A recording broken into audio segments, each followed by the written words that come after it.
I'm McKinley Corbley, and you're listening to the Pro PTN Podcast, an interview talk show for piano technicians to tune in to what the pros are talking about from across the industry. If you enjoyed today's episode, show us some love by following us on your podcasting platform and leaving us a review. To learn more about us here at the Professional Piano Technicians Network, visit us at proptn.org. Hello and welcome to the show. Today we are sitting on the edge of our seats in excitement as we are joined by none other than Larry Fine, calling us from sunny California. Larry is the founder of PianoBuyer.com and author of The Piano Book, but he's here today to tell us about his new book, Practical Piano Valuation, which he co-authored in 2023 with Steve Cohen. It is a tremendously concise manual for helping piano technicians to confidently estimate the value of used pianos for clients who are buying or selling and for tax, insurance, and other purposes. Larry, welcome to the show. Thanks, McKinley. Glad to be here. Good. So, what gave you the idea of writing Practical Piano Evaluation? McKinley, when I was the publisher of Piano Buyer, I received a constant stream of inquiries from people who wanted to know how to sell their pianos and how much money to ask for them. In fact, even though my site was called Piano Buyer, I got a lot more requests for advice about selling than about buying. At first, I just referred piano owners to their local technicians. But the owners often told me that their technicians didn't know how to place a value on a piano and had referred them to me in the first place. Generally, when placing a value on a piano, it's best to have it inspected by a technician. But when a piano is of a common brand, isn't too old, and has been serviced relatively recently, its value can usually be estimated reasonably accurately without its first being inspected. And much of the advice about how and where to advertise will be the same regardless of who's selling. So I put together a little online service called the Seller Advisory Service. For a nominal fee, a customer could send me information about the piano, including some photos, and I would send back advice about selling it, including how much to ask for it. To make the service more efficient, my advice was partly boilerplate and partly customized to the client's situation. So then why don't you tell us about your co-author Steve Cohen and how you came to write the book together? I first met Steve in the 1990s at a NAMM show. For more than 50 years, until his recent retirement, Steve owned and operated Jason's Music Center, a piano dealership in the Baltimore area. He's also been a consultant to a number of piano manufacturers. When I started Piano Buyer in 2009, I invited Steve to come on board as my advisor on piano retail, wholesale, and manufacturing to supplement my own expertise on the technical and servicing side. His extensive experience in buying and selling used pianos meant that I found myself consulting with him virtually every time I got one of those requests about piano valuation. So when I started the Seller Advisory Service, we worked out a system. He would receive the valuation request, research and suggest a preliminary valuation figure, and put together the boilerplate about how to sell the piano. Then I would review it, and we would argue about the valuation until we came to an agreement. Finally, I would refine the wording, and he would send the final document to the customer. Steve and I loved to argue. It was always friendly arguing, and always in a shared search for the best answer. But any idea that we actually made any money from this service is just plain ridiculous. We spent an enormous amount of time on each case, far more than could ever be recouped from the nominal fee we charged. In fact, we used to joke about being afraid that the government would come after us for paying ourselves less than minimum wage. But we knew that we were providing a great service for our customers, and we had lots of fun working together on it. We also found the work intellectually stimulating. Each valuation was an intricate puzzle to be solved. And about a third of the time, we ended up refunding the customers money. If we knew right away that their piano was worthless, which was often the case, we didn't want to add insult to injury by taking their money just to tell them that. We would just return their fee and explain why. Also, sometimes the piano was unusual in some respect, or its condition was unclear, and it really needed to be inspected by a piano technician to place an accurate value on it. In those cases, too, we'd return the fee and tell the client how to find a technician. Over time, and hundreds of valuations, as we developed methods and tools to more accurately determine value, at some point I realized that I had a body of knowledge that was worth sharing with others. So I began writing Practical Piano Valuation. Steve, not being a writer, wasn't so keen on the idea and needed some convincing. But once he was on board, he helped by doing much of the tedious online research and provided information on retail and wholesale values. Well, I'm glad you were able to cajole him into it. Now, you mentioned that sometimes a piano would be too unusual to place a value on it. Can you think of any specific occasions or examples of a piano that you had to refer to someone else for that reason? Sometimes it was a brand that we didn't know much about, and maybe it was an odd European piano of some kind where we just felt we didn't know enough to responsibly do a valuation on it. Or it might have had some unusual cabinet details that we thought might give it more value, but we really didn't know. There were actually quite a few cases where the piano had probably been rebuilt or partially rebuilt at some point, and without inspecting it, we really couldn't know, if the pin block had been replaced or what. The customer may have had some vague idea of what had been done, but didn't know the specifics. And sometimes we could tell from photographs, actually, what had been done and what hadn't been done. But there were times we just felt there was too much about it we didn't know, and we had to just decline it, which was, I think, the responsible thing to do. Yeah. Yeah, absolutely. We only took on the cases where we felt confident about it. What about pianos that had significance to a celebrity or an artist? I know that you mentioned that specifically in the appraisal section. We definitely did not do those. And in fact, I could talk more about why we don't do those. Maybe we'll talk about that a little more later. But those do require a special person who is conversant with how to do those kinds of appraisals. They're not done in the usual way. And as it happens, we didn't come across any of those, except possibly, I think we may have come across one that had John Steinway or Henry Steinway signed it on the plate. Yeah. The Steinway brothers often did that at promotions. And those don't usually add much, if any, value because they did so many of those. But if we had come across one, we probably would have referred them elsewhere. That's good to know. I have seen several of those in the field, and I've wondered about them. Yeah. So as a trained piano technician who was doing a lot of this early research, did you find that there was any particularly common misconceptions or mistakes that you would find in these evaluations? Because I feel like many piano technicians today often tend to feel shaky in their grasp on navigating different evaluation scenarios, even with the current access to education that we have with the internet.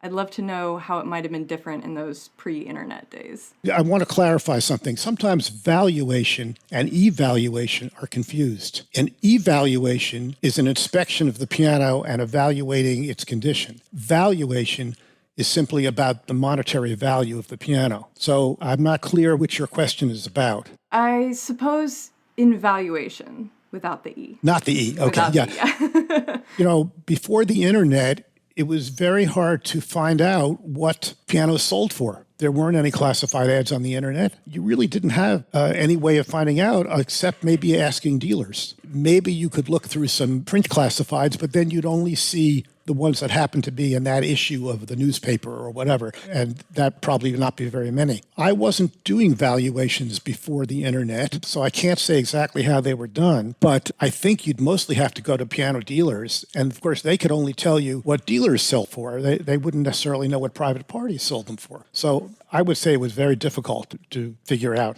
Which is why I know it was so difficult for you to build and organize all the research for this book.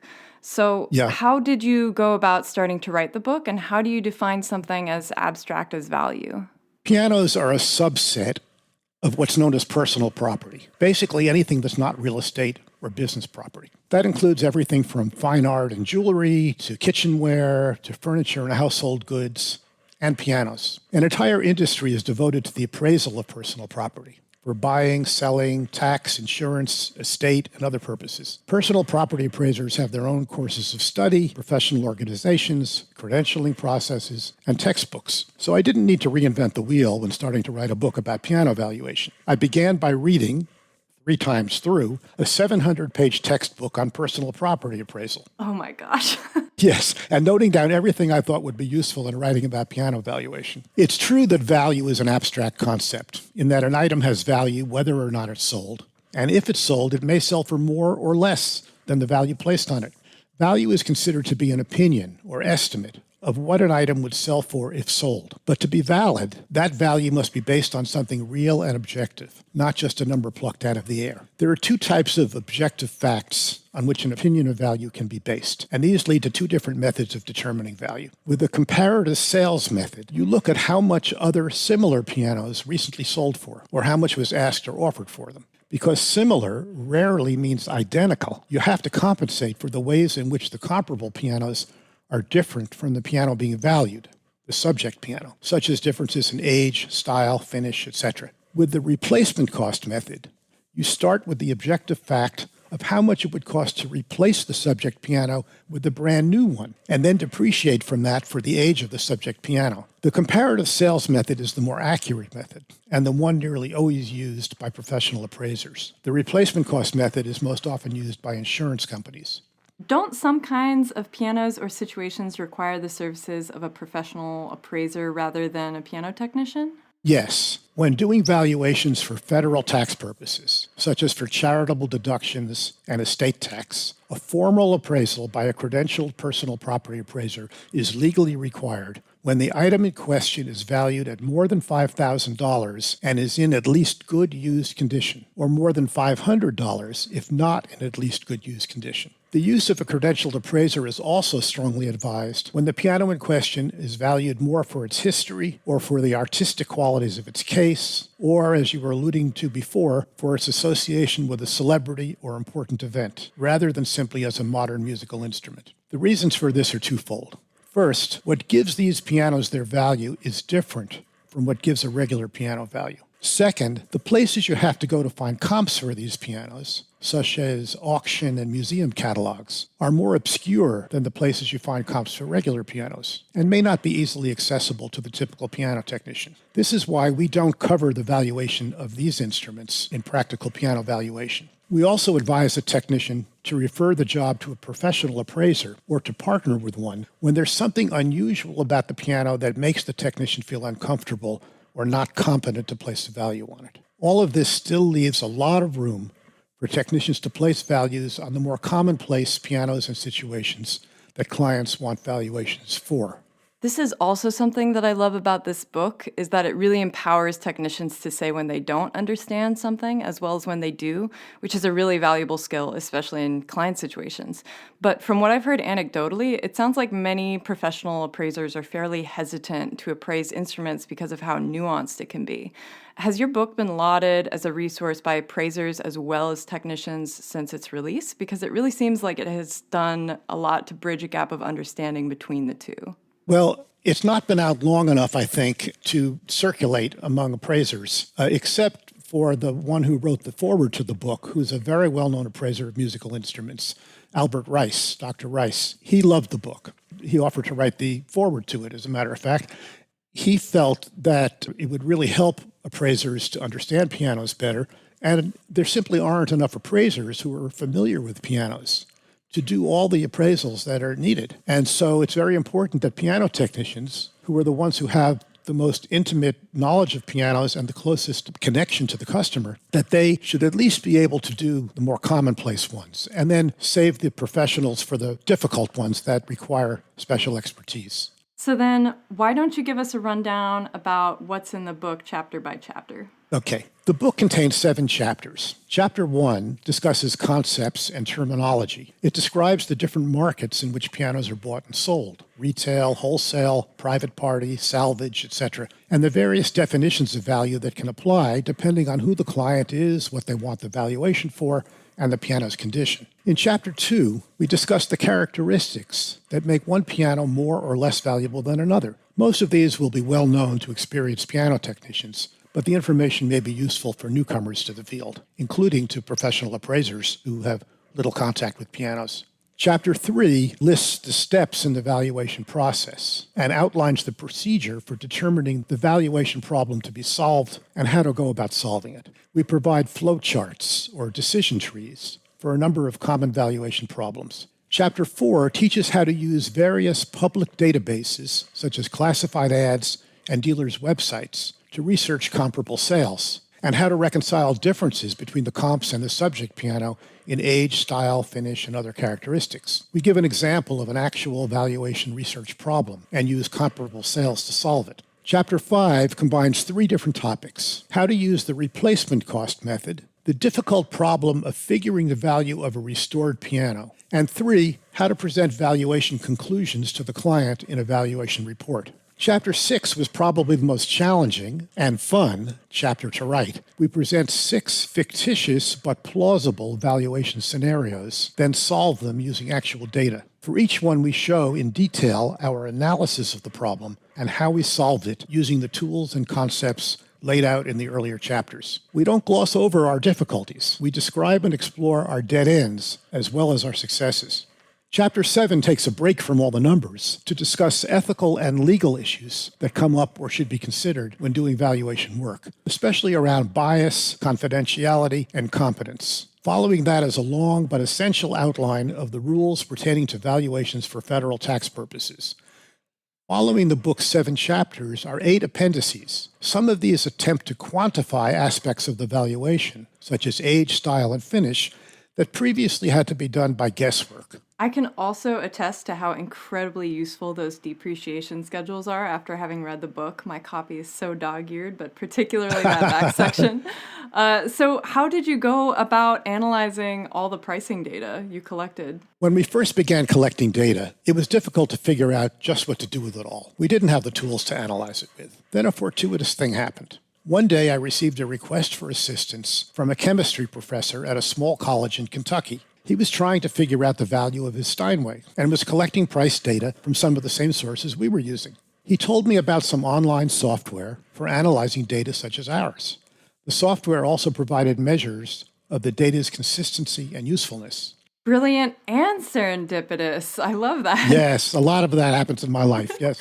So do you expect to continue this research? I believe you mentioned in the book that while it is extraordinarily comprehensive, you still feel that it could be expanded. So what space might there be for others to add to what you've already accomplished? Steve and I are both retired now and pretty exhausted from all the work we put into the book. So I don't think we're going to be continuing this research ourselves. However, I'd be happy to assist or advise others who want to advance this work. More and better data would be very useful.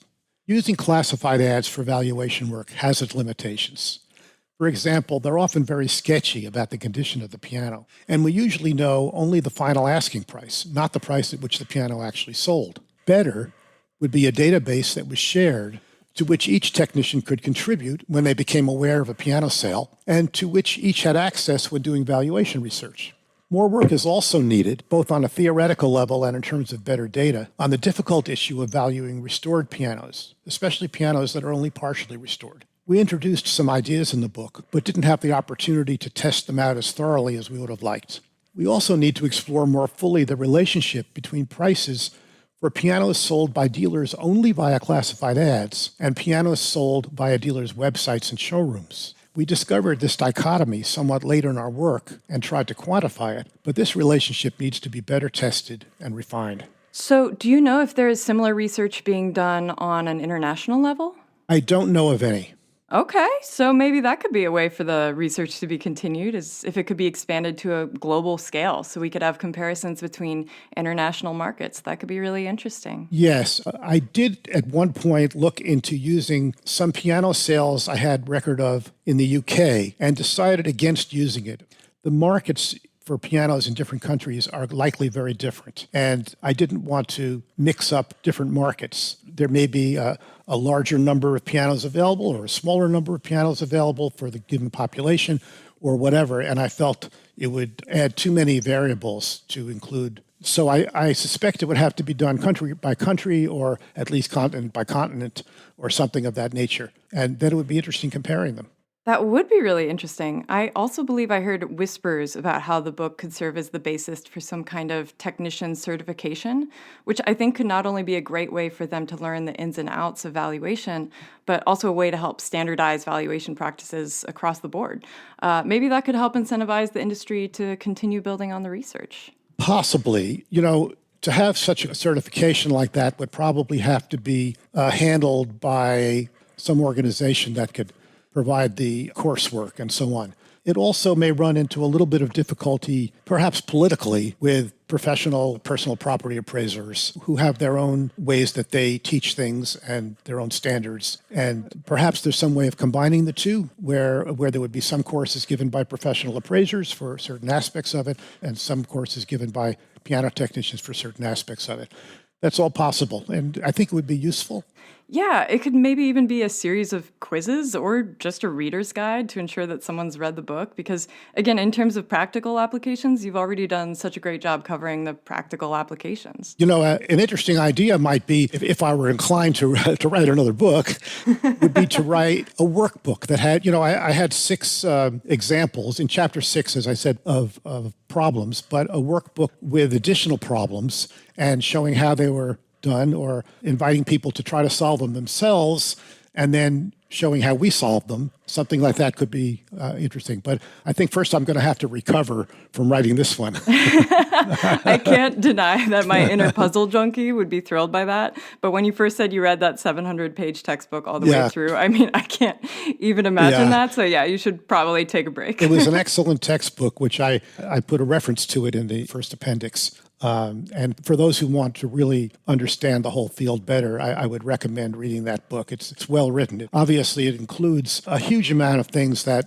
a piano technician would never run into, because it has to apply to everything from fine art to kitchenware, But still, the principles are fascinating and important to understand. But for those who find it fascinating, they would do well to read a book like that, or even to take courses in personal property appraisal. Absolutely. And similarly to that, I loved reading about the other fields that you've dabbled in outside of piano technology. It seems like you really have your hands in a lot of different areas, but with such a mind for analytics. Can you tell us about the other places that your career in piano technology has taken you over the years and how you got started in the field in the first place? Well, given that I'm 73 years old, it's by now a long story. So I'll tell you, but I'll tell you the story of my professional career. All right. I grew up in a suburb of New York City, in a family in which it was expected that I would attend college and become an academically oriented professional of some kind. In high school, I was an honors student and had strong interests in piano playing and meteorology. I actually had weather instruments on my roof and in the backyard and so on. What? Yes, I was very into meteorology. But my plan at age 18 was to get a BA in physics, followed by an advanced degree in meteorology. I had been told that that's what you have to do. If you want to go to meteorology, you start with physics, okay? However, in college, and this was the late 1960s and early 70s, I found myself distracted by personal issues, growing up issues, and political activism, around the Vietnam War and a whole lot of other cultural things that were happening. Mm-hmm. And I performed poorly in academics. And after college, I was uninspired to continue in academics, and instead, I answered an ad for a job at a small startup printing company. The business was owned by a professional musician who started it for the purpose of typesetting and printing sheet music, and specifically marching band sheet music. So it was a small company, just him and me and 1 or 2 other people. And this job got me acquainted with operating a small business and with some elements of publishing as well. So after a few years of working there and not really seeing a future for myself in printing, I again began thinking about a career of some sort. At this point, a friend happened to mention the program in piano technology at the North Bennett Street School in Boston. Several years spent in the world of work and away from academia had left me newly open to the idea of being a tradesperson, something that, my parents would never have thought to imbue in me. Of course. I think parents today don't really think about that either, honestly. Yeah, well, I grew up in a upper middle class professional family, and so the idea of being a tradesperson was not is not what a good Jewish boy would do, okay? Right, okay. Anyway, with my previous interest in piano playing and being open to the idea of being a tradesperson, the North Bennett Street program seemed tailor-made for me. So I enrolled there and graduated in the class of 1976. And after graduating, I remained in Boston and began servicing pianos for clients. Although I loved pianos and my clients and being self-employed, after a few years, I realized that I wasn't really cut out for the manual trades. Maybe my parents were right after all. Working with my hands didn't come naturally to me, and when I encountered problems in my work, I got scared and tended to avoid dealing with them. One of the things I've learned is that you know what you're made for by what draws you in rather than what makes you run away.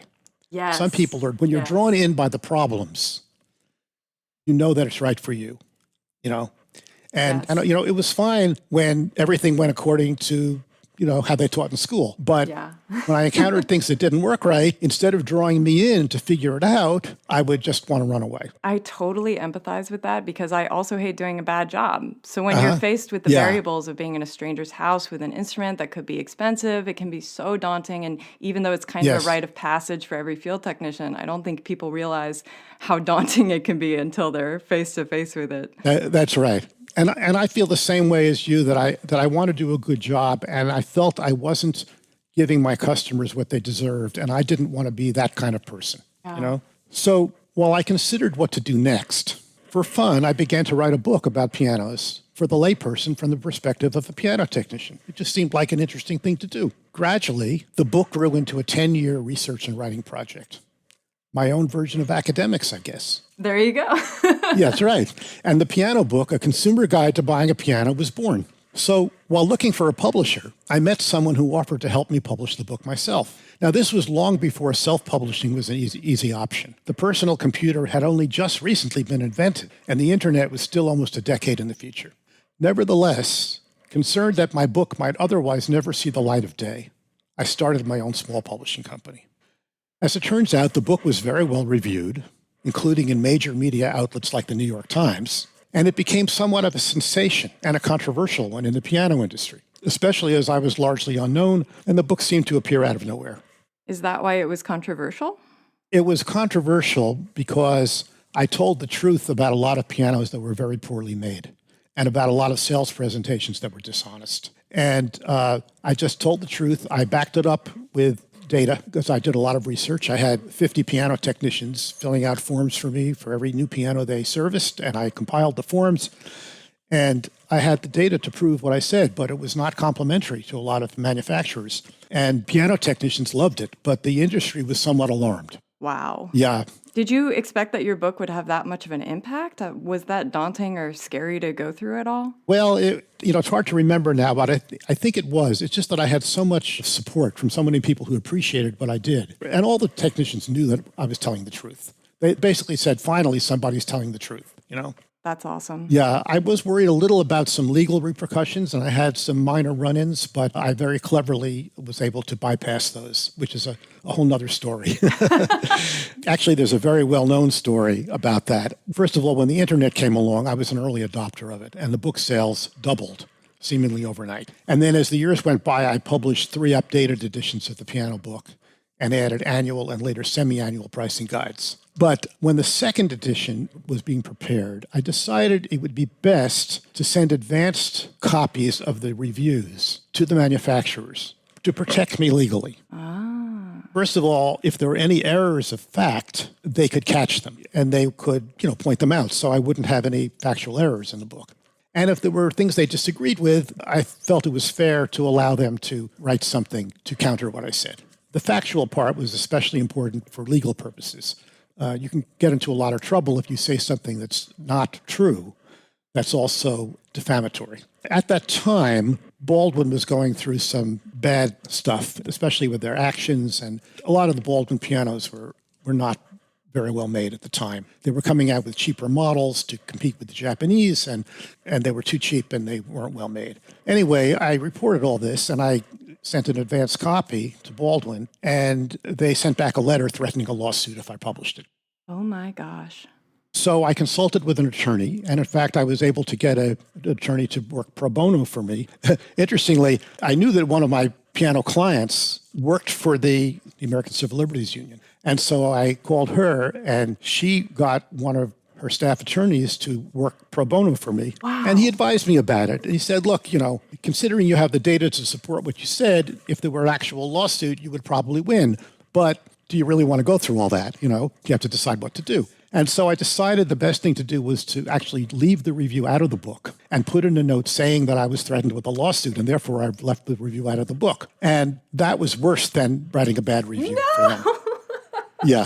In fact, their dealers, Baldwin dealers, were very upset with the company for threatening me because the dealer's point of view was, look, we can sell around bad press, but we can't sell around no press,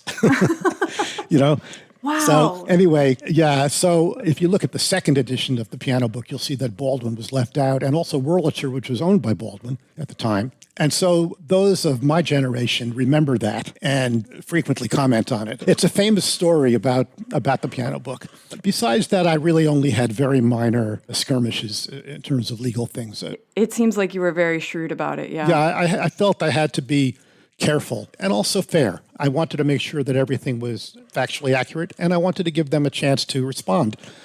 So while I was writing and starting to publish the piano book, I also wrote a monthly column on piano technology for Keyboard Magazine. And I worked for several years with synthesizer pioneer Robert Moog building experimental electronic keyboard instruments. And you can find an article about this work on pianobuyer.com. I'll be linking to that article in the show notes of this episode as well, because that was such a cool read, not just for the technical elements, but also because of your insights into such a pioneering household name in instrument development. It did make me curious because earlier you said you had shied away from technical work because it wasn't for you, but I'd love to talk to you about some of the key differences between working with Moog in that environment versus working on pianos in a typical service setting. So why do you think you enjoyed one so much more than the other? Well, the work that he wanted me to do was, at least at the beginning, it seemed quite limited. And it would be under his supervision with him telling me what to do. That's a very different kind of feeling than going to one client after another, each piano needing something different. You're being the one in charge.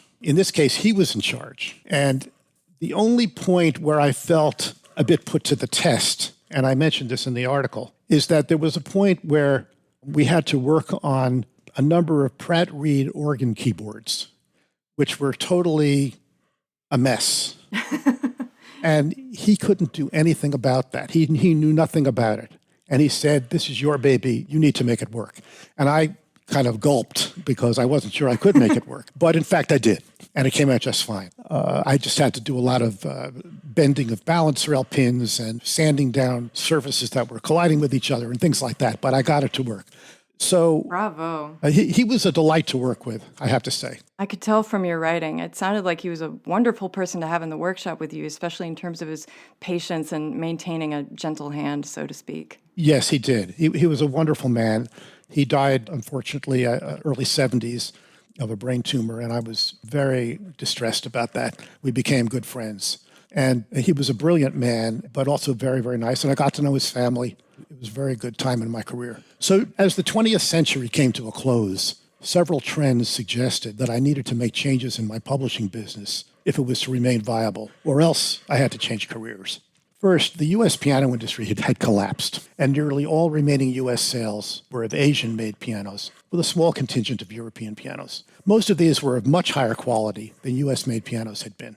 In addition, a new generation of piano dealers, some of them former piano technicians, were presenting pianos to the public more honestly, with much less sales gimmickry. The piano book, however, having been written in the 1980s, had largely been about exposing poorly made American pianos and false sales presentations. So these changes in the industry, though positive, threatened to make my book obsolete. Ironically, these positive changes had arguably come about to some small degree because of my book. Yeah, in other words, I put myself out of business. Yeah. The other trend that threatened my business was that people were buying fewer books of this kind, instead demanding that consumer information be provided for free via the internet. So fearing that I might have to change careers, in the 1990s and early 2000s, I spent a lot of time exploring alternatives. I invested in commercial and residential real estate, worked as a paralegal for a Boston real estate attorney, and attended a year of law school, successfully making up for my poor academic showing in college. I actually did quite well in law school. Finally, in 2009, I rewrote most of my piano book material, put it on the internet for free under the Piano Buyer name, and began to take paid advertising on pianobuyer.com. Due to the reputation I'd made for myself with my books, manufacturers and dealers were eager to advertise. It turned out to be a very successful business model. At age 65, I began to foresee that I might eventually want to retire and that it would be best to sell my business, realize some financial benefit from it, and have it continue under other stewardship. It took some time to find the right buyer, but in 2022, I sold Piano Buyer to Hannah Beckett, who has just the right combination of experience, aptitude, and interests to operate it successfully. Although the business is now her baby, it feels like it's still in the family. I'm very grateful for that. That is so heartening, and I'm sure I speak for the rest of the industry when I say that we are so grateful for your contributions to this profession. So thank you again for joining us. You have been a wonderful guest, Larry. Thank you, McKinley. It's been my pleasure. A big shout out to Larry for joining us today to talk about his book. And if you don't have one already, make sure you hustle over to pianobuyer.com to pick up your own copy of Practical Piano Valuation by Larry Fine and Steve Cohen. I'll be including a link to that in the show notes alongside Larry's article about working with Robert Moog. You can also check out Piano Buyer to order the 4th edition of the piano book. Last but not least, don't forget to tune into the next episode of the Pro PTN podcast. See you next time.